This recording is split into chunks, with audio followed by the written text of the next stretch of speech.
નમસ્કાર મિત્રો, મારું નામ વૈભવ છે. આજે હું તમને મારા જીવનમાં 3 વર્ષ પહેલાં બનેલી એક સાચી ઘટના વિશે જણાવવા જઈ રહ્યો છું. મારે એક નાનકડી કરિયાણાની દુકાન હતી. તે સમયે હું 26 વર્ષનો હતો. મારું ગ્રેજ્યુએશન પૂર્ણ થઈ ગયું હતું, પણ મને નોકરી મળતી નહોતી. ઘરની આર્થિક સ્થિતિ ઠીકઠાક હતી અને અમારા કરિયાણાની દુકાન સારી ચાલતી હતી, એટલે નોકરી કરવાની જરૂર નહોતી અને હું તે જ દુકાન સંભાળતો હતો. પણ એક દિવસ સવારે લગભગ 9 વાગ્યે હું દુકાન પર બેઠો હતો. તે સમયે દુકાનમાં વધુ ગ્રાહકો નહોતા. ત્યારે મેં જોયું કે રસ્તાની સામેની બાજુથી એક સ્ત્રી ધીમે ધીમે મારી દુકાન તરફ આવી રહી છે. તેણે સફેદ સાડી પહેરી હતી. તે દેખાવમાં ખૂબ જ સુંદર હતી. તેના માથે પાલવ હતો, પણ તેના ચહેરા પર એક વિચિત્ર શાંતિ, દુઃખ અને એકલતા ઝલકતી હતી. તે દુકાને આવી. હું તેની તરફ જોતો રહ્યો, પણ તેણે મારી તરફ જોવાની હિંમત ન કરી. તેણે કહ્યું, 1 કિલો ખાંડ, 1 ચાની પત્તીનું પેકેટ અને 2 વ્હીલ સાબુ આપો. મેં કહ્યું, હા, હમણાં આપું છું, અને મેં બધી વસ્તુઓ કાઢીને કાઉન્ટર ઉપર મૂકી દીધી. જ્યારે મેં તેના ચહેરાને ધ્યાનથી જોયો તો મને ખ્યાલ આવ્યો કે તે અમારા ગામના પાંડુ કાકાની દીકરી અબોલી છે. તેના લગ્ન 2 વર્ષ પહેલાં થયા હતા, પણ હવે તેણે સફેદ સાડી કેમ પહેરી હતી? તેના કપાળે ન તો બિંદી હતી, ન સિંદૂર. મેં પૂછ્યું, અબોલી તું? તેણે મારી તરફ જોયું અને હળવું હસી. મેં પૂછ્યું, તે સફેદ સાડી કેમ પહેરી છે? ત્યારે તેની આંખોમાંથી આંસુ વહેવા લાગ્યા. તેણે કહ્યું, વૈભવ, મારા લગ્ન 2 વર્ષ પહેલાં થયા હતા. બધું ખૂબ સારું ચાલતું હતું. મારો પતિ મને ખૂબ પ્રેમ કરતો હતો. તે એક સારી કંપનીમાં નોકરી કરતો હતો.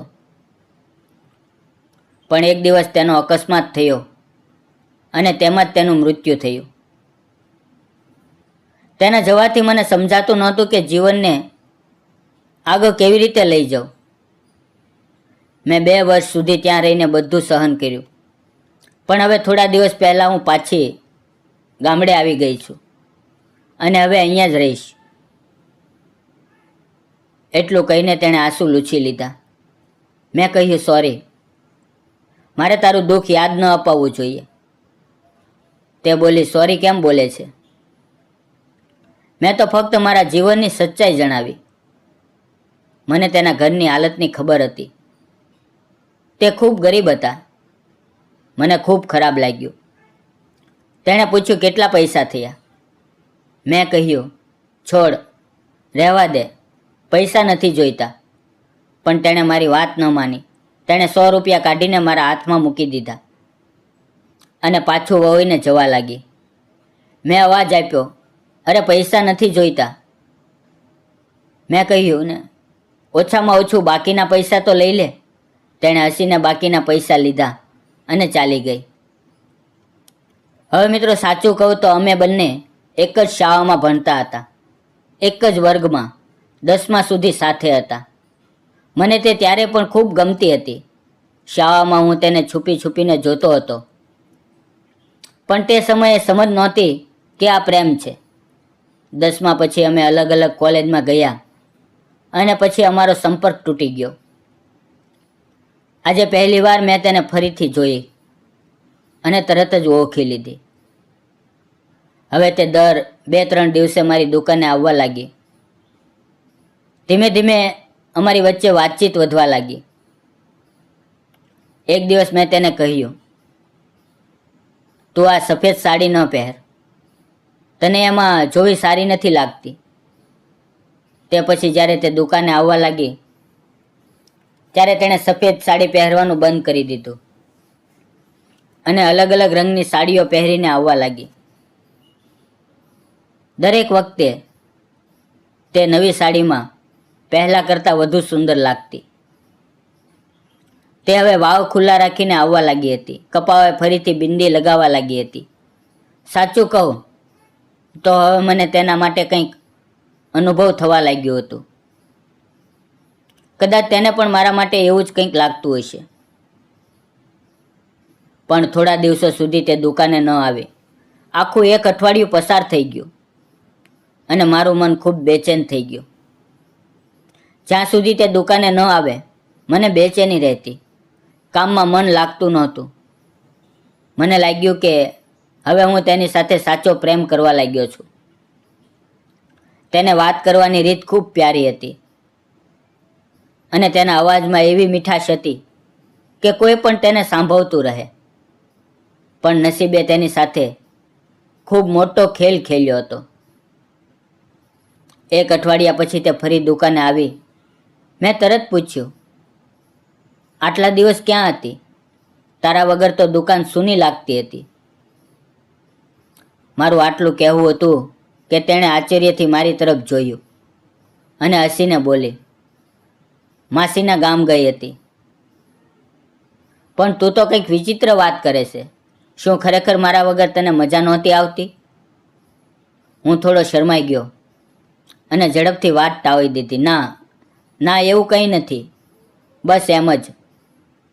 પણ મને લાગ્યું કે હવે તેને સમજાઈ ગયું હતું કે મારા દિલમાં તેના માટે શું સ્થાન છે. ધીમે ધીમે અમે રોજ વાતો કરવા લાગ્યા. એક દિવસ સાંજે 8 વાગ્યે હું દુકાન બંધ કરી રહ્યો હતો ત્યારે તે આવી. તેને થોડો સામાન લેવો હતો. તેણે સામાન લીધો અને જ્યારે તે સીડી ઉતરીને નીચે જઈ રહી હતી ત્યાં અચાનક જોરદાર વરસાદ શરૂ થયો. વરસાદ એટલો ઝડપી હતો કે તે પાછી દોડીને દુકાનમાં આવી ગઈ. તે જ પવે વીજળી થઈ અને ચારે બાજુ અંધારું છવાઈ ગયું. તે થોડી ડરી ગઈ હતી. તેણે કહ્યું કે તેને ઘરે જવું છે, પણ આટલા જોરદાર વરસાદમાં જવું શક્ય નહોતું.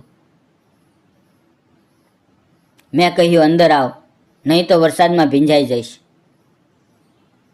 પણ તે તો પહેલેથી જ પૂરી રીતે ભૂંજાઈ ચૂકી હતી. તે દુકાનની અંદર આવી અને વરસાદ એટલો જોરદાર હતો કે પાણી દુકાનમાં પણ આવવા લાગ્યું. મેં ઝડપથી દરવાજો બંધ કર્યો. હવે અંદર પૂરું અંધારું હતું.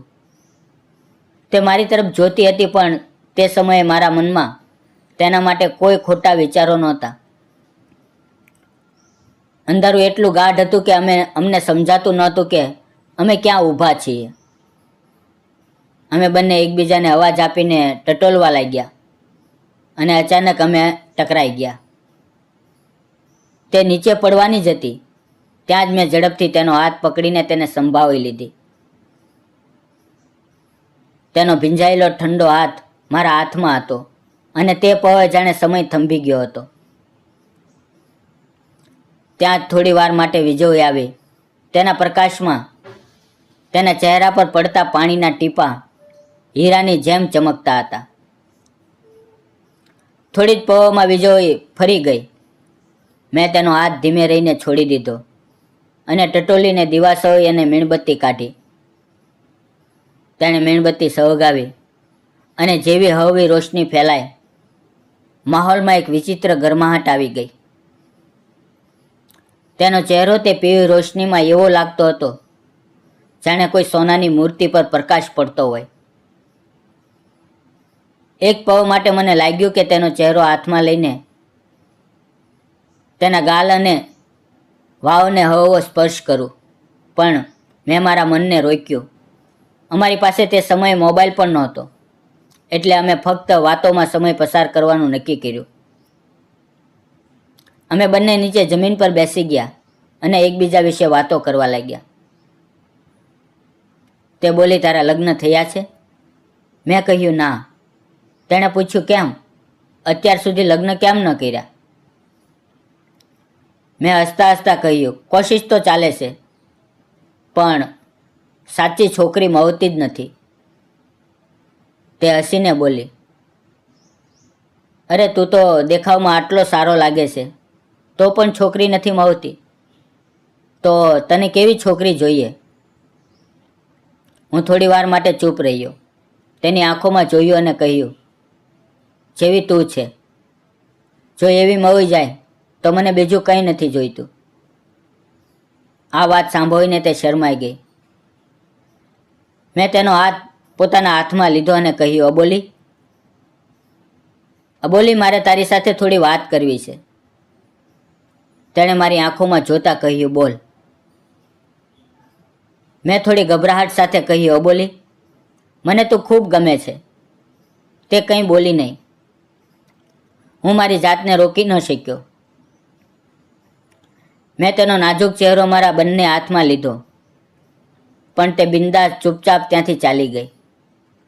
3 દિવસ વીતી ગયા, પણ તે દુકાને પાછી ન આવી. હવે મારું મન બેચેન થવા લાગ્યું. મને લાગ્યું કે મારાથી ખૂબ મોટી ભૂલ થઈ ગઈ. હું તેની માફી માંગવા માંગતો હતો.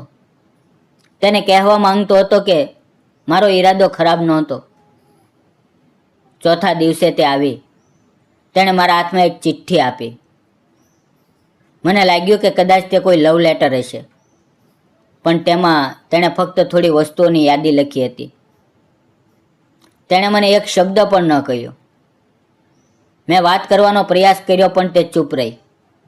તેણે સામાન લીધો અને જવા લાગી. જતાં જતાં મેં કહ્યું, સોરી અબોલી, મારાથી ભૂલ થઈ ગઈ. મારે તને કંઈક કહેવું છે. તેણે મારી તરફ જોયું અને બોલી, બોલ. મેં ઊંડો શ્વાસ લીધો અને કહ્યું, અબોલી, મને તું ખૂબ ગમે છે.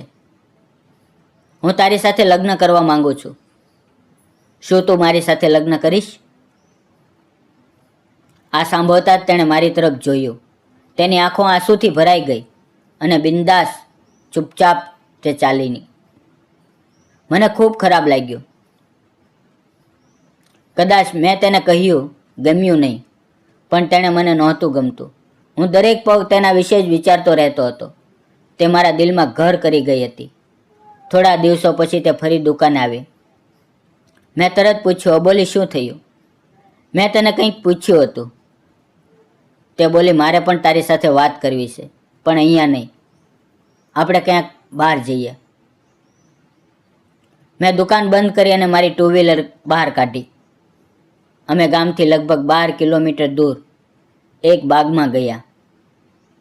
ત્યાં મેં કહ્યું, બોલ અબોલી, શું કહેવું છે?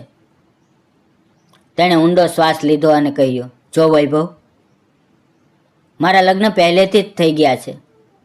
હું તને ગમું છું, પણ હું નથી ઈચ્છતી કે મારા કારણે તારું જીવન બરબાદ થાય. તને ખૂબ સારી છોકરીઓ મળશે. હું નથી ઈચ્છતી કે તું તારું ભવિષ્ય મારા જેવી છોકરીના દાવ પર લગાવે.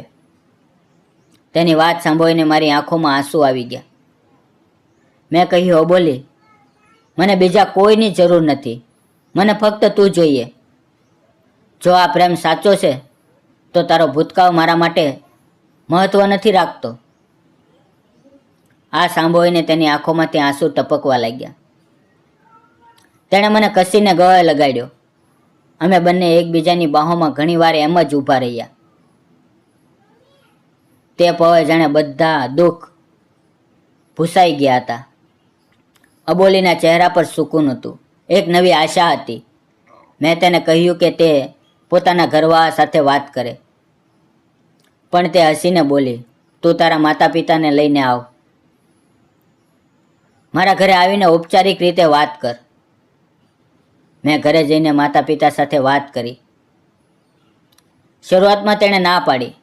કહ્યું કે વિધવા છોકરી સાથે લગ્ન કરવું સમાજમાં સારું નથી ગણાતું. પણ મેં હઠ કરી સમજાવ્યું કે મને તેના ભૂતકાળથી નહીં, પણ તેની માનવતાથી પ્રેમ છે. આખરે મારા સાચા પ્રેમ સામે તેમણે પર હાર માની લીધી. પછી અમે બધા તેના ઘરે ગયા અને ત્યાં વાત કરી. તેના પિતાએ મારો હાથ પકડ્યો, મારી પીઠ થપથપાવીને કહ્યું, તું સારો દીકરો છે. મને તારા પર વિશ્વાસ છે. તેમણે લગ્ન માટે હા પાડી. થોડા દિવસો પછી અમારા લગ્ન થયા. તે દિવસે અમે બંને ખૂબ ખુશ હતા. અમને લાગતું હતું કે આખી દુનિયા અમારા ચરણોમાં છે. તે સાંજે અમે એકબીજાની બાહોમાં સમાઈ ગયા. અમારા પ્રેમની ગરમાહટનો અનુભવ કર્યો અને અમારા નવા જીવનની શરૂઆત કરી. મિત્રો, ક્યારેક જીવન પોતે જ નવી શરૂઆતનો મોકો આપે છે. દુઃખ, દર્દ અને એકલતામાંથી બહાર નીકળવા માટે કોઈનો સાથ ખૂબ જરૂરી હોય છે. સાચો પ્રેમ નસીબથી મળે છે, પણ તેને સ્વીકારવાની હિંમત આપણા હાથમાં હોય છે. જીવનને ફરીથી શરૂ કરવામાં મોડું થતું નથી, બસ દિલ ખુલ્લું હોવું જોઈએ. મિત્રો, આ વાર્તા તમને કેવી લાગી કોમેન્ટમાં જરૂર જણાવજો. અને જો તમને ગમી હોય તો વિડીયોને લાઈક કરો, શેર કરો અને ચેનલને સબસ્ક્રાઈબ કરવાનું ના ભૂલતા. મિત્રો, વિડીયોમાં આવેલા નામ, પાત્ર અને ઘટના ફક્ત કાલ્પનિક હતા. તેનો કોઈ પણ વ્યક્તિ, જાતિ કે ધર્મ સાથે સંબંધ નથી. આ વિડીયો ફક્ત મનોરંજન અને શૈક્ષણિક ઉદ્દેશથી બનાવવામાં આવ્યો છે. ફરી મળીએ મિત્રો આવતીકાલે. ત્યાં સુધી તમારું ધ્યાન રાખો.